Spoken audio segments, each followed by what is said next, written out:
Hey everyone, welcome to Outer Borough Stories. My name is Jim Walden. I'm a candidate for mayor, and I started the series in order to really go to places outside Manhattan, to hear people and listen to people and to see what they wanted to show me. And in this first episode, I went to Long Island City at the invitation of a man named Carl. He's been a lifelong resident of Long Island City, and he works a lot with residents of the Queensbridge houses, which is the largest public housing community in the entire world. And Carl is very upset with the way that the Adams administration has handled the migrant crisis. And he is empathetic to the migrants and believes that what's happening is harmful to them, and also believes that the administration has not listened or seen the community at all. So this video that you're going to see, narrated by me, is Carl's story. Now, Carl didn't want to reveal too much about himself, so it got awkward for a second. Wait, so just when I put this up, do you want to say a little bit about yourself? No. Oh, sorry. But after that awkward moment, Carl loosened up and started to show me around his neighborhood. It has to be thousands of migrants here, thousands of children, most who don't speak English and maybe learn a little bit in school, but you have all these schools in the neighborhood that are closed. Why on the weekend we're teaching English? We're teaching them English, or is it just now we're ready for them to go now because we have a new president's coming in and they got to go? How's that going to work? So one of the things that surprised me was the way in which there were so many hotels that had been fully taken over to house migrants, and there were some that were extraordinarily luxurious and others that were much less so. So this is another one. Now you see Why did they cover up the sign? Because they don't want to know. They don't want people to know that they're in that business. This is like a Howard Johnson, a Holiday Inn. Yeah, it's like the fourth one that the so name has been covered up. So they cover up. That's one right here. See this one right here? The big one? The big one? Yeah. We must have seen how many so far? 10? Yeah. Oh, this building right here? This is another one. Okay.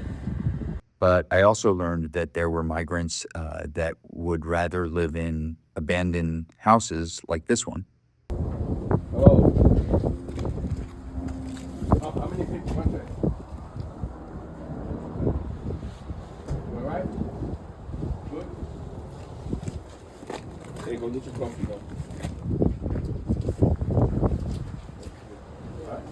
All right, man.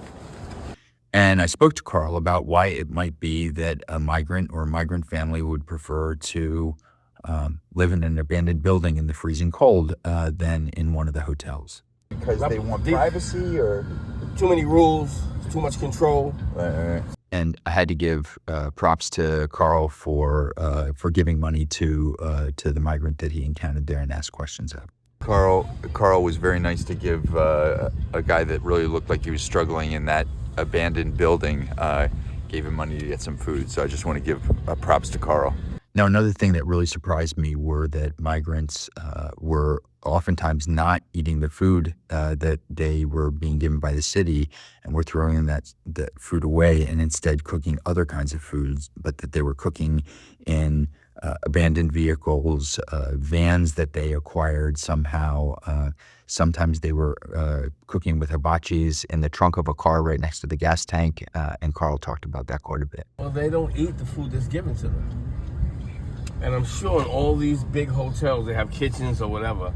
So why aren't they trying to make that work where they can? Because trust me, a lot of them, they'll cook for themselves, but if they don't have the They know capability, how to survive. These are tough people. Right. If they don't have the capability or the facility to cook, how could that work? But of all the things that we talked about with Carl, the thing that he was the most upset about is the fact that kids, including migrant kids, were walking through parts of the neighborhood that were infested with garbage. There are garbage piles, and we saw one earlier. But Carl was quite exercised by that. Just imagine the kid got to walk through from the neighborhood, from the projects to school, and he has to pass by all this stuff here.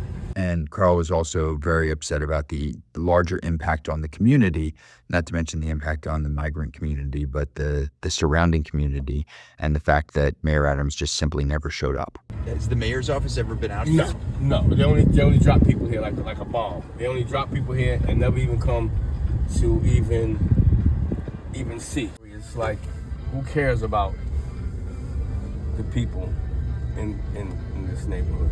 Who cares about those people? Because they're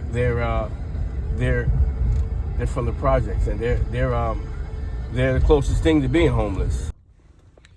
Hey, this is Jim. Today starts my listening tour where I go around to the outer boroughs and talk to people and hear their experiences under the Adams administration and find all of the things that the city administration is neglecting, problems they're causing, communities they're not hearing, and communities, frankly, that they're victimizing, while the mayor is fiddling away as his administration burns to the ground. This is Outer Borough Stories with mayoral candidate Jim Walden. I'll see you in your neighborhood where I plan to listen to you.